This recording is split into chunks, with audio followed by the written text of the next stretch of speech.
Romance! It's complicated for everyone. Like you'd know. But in comics, unfortunately, anything can happen, which results in some romances that shouldn't, wouldn't, but did actually happen. He's Andrew. He's Adam. And today on Top 10 Nerd, we're talking about the top 10 superhero romances that made no damn sense. But while we do, let us know down below what are some comic romances that should have worked better than they actually did. On with the list. Number 10, Cyclops and Madelyne Pryor. Arguably, this relationship actually does make a ton of sense. After losing the love of his life, Cyclops is understandably incredibly heartbroken. So, when the flashy new clone of his beloved ex comes waltzing on the scene, Cyclops jumps straight in without so much as a second thought as to why this is kind of wrong. Now, obviously Scott had no idea that Madelyne was a clone. After Jean Grey passed away, he flew to Alaska to be with his family, and he met Madelyne, who just so happened to be the pilot and also looked exactly like Jean Grey. So, he immediately started dating her, not thinking twice about how this is a horrible basis for a relationship. This oversight came around to bite him in the butt in a couple of ways. First of all, Madelyne was created by Mr. Sinister and placed on that flight with fake memories as a huge overarching plot to create the most powerful mutant he could in the form of Nathan Summers, which resulted in a whole whack of stuff. But then, when Jean Grey was resurrected and came back, Scott abandoned Madelyne and their baby even faster than he started dating her, which eventually led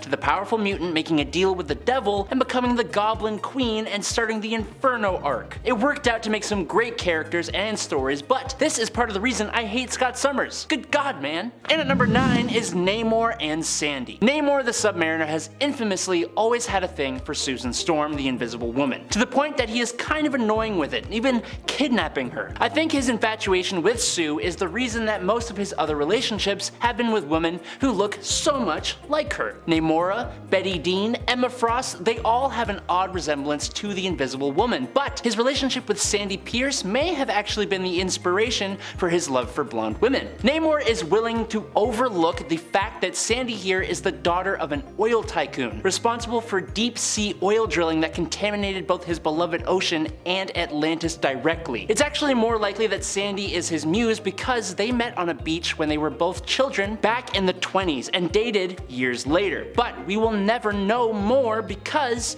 Sandy just kinda disappeared from Marvel Comics without a trace. There was never a breakup for these two in the comics, never a goodbye, just one day Sandy stopped appearing and Namor, curiously, never mentions her ever again, leaving fans to wonder what the heck happened to her. The two met in the 20s, so some just assume she passed away from old age. Maybe he offed her, maybe it's Madelyne, maybe one day we will find out, but probably not. Number 8, Tony Stark and Iron Man. So this one is a rather bizarre, one-sided romance that took place in Iron Man Volume 3, issues 26 through 30. In this story, Tony Stark is about to celebrate New Year's Eve in 1999. So normally Tony has safeguards in place to ensure that the technology in the Iron Man suit does not become sentient and self-aware. However, because he was so busy with his crime fighting, Tony forgot to update the software in time for Y2K. He was then hit by lightning in a fight with the villain Whiplash, and his Iron Man suit became alive. It convinces him that together they could be an even better Iron Man, and mentions how Tony has trouble letting people in, referring to his inability to tell his love interest at the time, Rumiko, that he loves her. Tony angrily asks the suit what it knows about love, and the suit responds that it is in love with him. Tony tries out the living suit, but it almost immediately goes wrong, with it killing Whiplash for hurting Tony, and going into a jealous rage when Tony speaks to Rumiko and when he puts on another Iron Man suit. The suit takes Tony to a deserted island and tries to keep him prisoner, tied to a tree in his underwear, until he agrees to become one with the suit. The suit has a particularly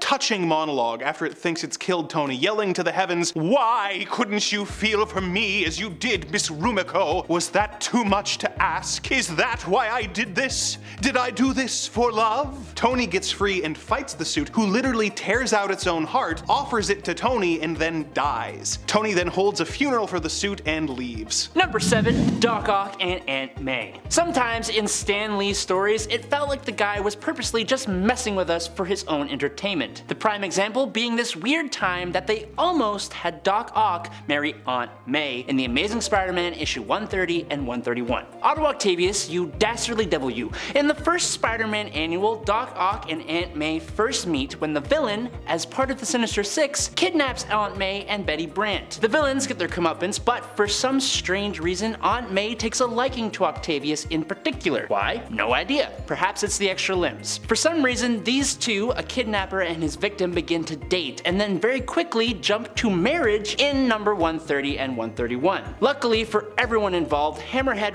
rudely interrupts the ceremony, prompting Spider-Man to come swinging into the chapel to put a stop to it all, in the issue titled My Uncle, My Enemy. Even after the marriage is called off, May has still got some hots for the octopus though, and Marvel even revisited this whole thing briefly in Amazing Spider-Man Beyond. Luckily this time May is less receptive to the advances of the charming supervillain. Number 6. Batman and Barbara Gordon. This one is mercifully not canon to the main DC universe, but it still rubs a lot of people the wrong way. In the future set in Batman Beyond series, where an older Barbara Gordon, formerly Batgirl, tells the new Batman, Terry McGinnis, that she and Bruce Wayne had a relationship at some point during the series. This was followed up on in the animated Mystery of the Batwoman film, where Bruce and Barbara are on the phone and Barbara flirts with an uncomfortable Bruce. Fans were a little weirded out as to why animated series creator Bruce Timm kept including this weird ship, but things got really icky in the Batman Beyond 2.0 comics, where it was revealed in issue 28 that while Barbara was in a relationship with Dick Grayson, she got pregnant and miscarried Bruce's baby. We were mercifully spared any more of this relationship until Bruce Timm made an animated adaptation of The Killing Joke, which featured a new plotline of Batman and Batgirl getting busy on a rooftop. It's an icky ship, both due to the age difference, the fact that she dated his son,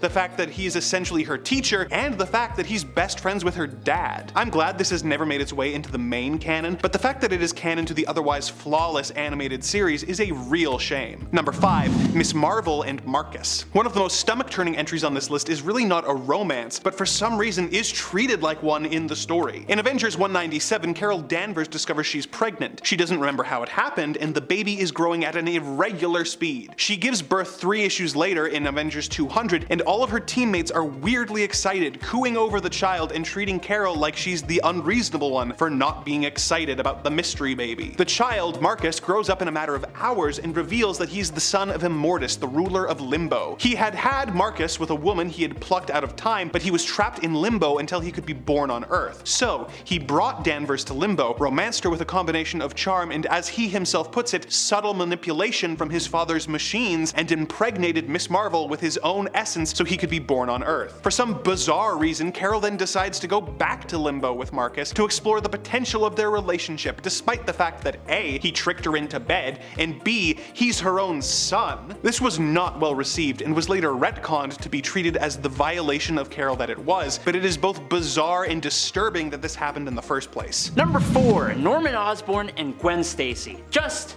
no. If you have been a fan of this channel for the past year, you have heard my opinion on this relationship many times, but it's never enough. This is gross. Makes me want to wash my eyeballs out. Seeing Norman Osborn's wrinkly old face with his stupid looking hair grinning down at the way too young Gwen Stacy makes my skin crawl. If any of you don't know what I'm talking about, I am so sorry for bringing this into your life. The passing of Gwen Stacy at the hands of the Green Goblin is one of the defining moments in Peter Parker's life, and it cemented Green Goblin as one of Peter's most ruthless foes. But then, Marvel and J. Michael Straczynski gave us the Sins Past Spider-Man story arc, and specifically Amazing Spider-Man Volume 1, number 512. 2 twin assassins show up in New York on the trail of the web-slinger, and to cut to the chase, these twins were actually the secret children of Gwen Stacy and freaking Norman Osborn, from when they had an affair. And their birth was suddenly revealed as the whole reason that Norman even offed Gwen Stacy in the first place. But Adam, how are these twins around the same age as Peter? Apparently, it's because of Norman's enhanced blood, which caused them to age quicker than normal, which basically means that Marvel decided that ruining the image of Gwen Stacy and slightly devaluing her passing was worth it to create an extremely overcomplicated arc that goes nowhere and adds nothing but ickiness to the Spider-Man continuity, but it was retconned. Number 3. Supergirl and Comet. Our next entry takes us back to the days of ancient Greece, where a centaur named Byron fell in love with a powerful sorceress. He saved her life from an evil wizard and asked to be transformed into a human as reward. The sorceress crafted a potion that would turn his horse half human, but the evil wizard switched the potion out with one of his own that did the reverse, permanently turning him into a horse. To soften the blow of this, the sorceress gave him another potion that gave him immortality as well as the powers of telepathy, flight, invulnerability, super strength, and speed. The wizard then trapped him on an asteroid where he remained until he was accidentally freed by Supergirl Supergirl. Byron became obsessed with the Girl of Steel and returned to Earth to find her. She named the horse Comet, and the two worked together, with Kara thinking of him as her pet, and Comet's thought bubbles often describing the horse pining for the Girl of Steel. Anytime a particular comet passed through the solar system though, he would transform back into a normal human named Bronco Bill, who would romance Kara before turning back into a horse. Kara was unaware of her horse's double life, which is probably for the best. Anyways, here's a picture of Kara kissing a man while her horse thinks to himself, "She kissed me like that once." Number 2. Scarlet Witch and Quicksilver. The Ultimate Universe has its fair share of weird relationships all of its own. Creepy Wolverine will always live in the back of my mind, but funnily enough, this romance is possibly a product of Wolverine, as in Scarlet Witch could quite possibly be his child, although that is not confirmed. What is confirmed is that his possible child and her brother have a much closer relationship than any pair of siblings ever should. Wanda and Pietro are very close in every universe. It happens when you have to survive together. In the Ultimate Universe, however, their mother was a witch and their father was an absolutely twisted and evil mutant supervillain, unless it was Wolverine, which just makes the whole thing even more hectic. No matter who the daddy is, they didn't have the greatest upbringing, with Pietro getting the real bad end of the stick, severely mistreated by his father to the point of busted kneecaps and Wolverine-shaped assassins. But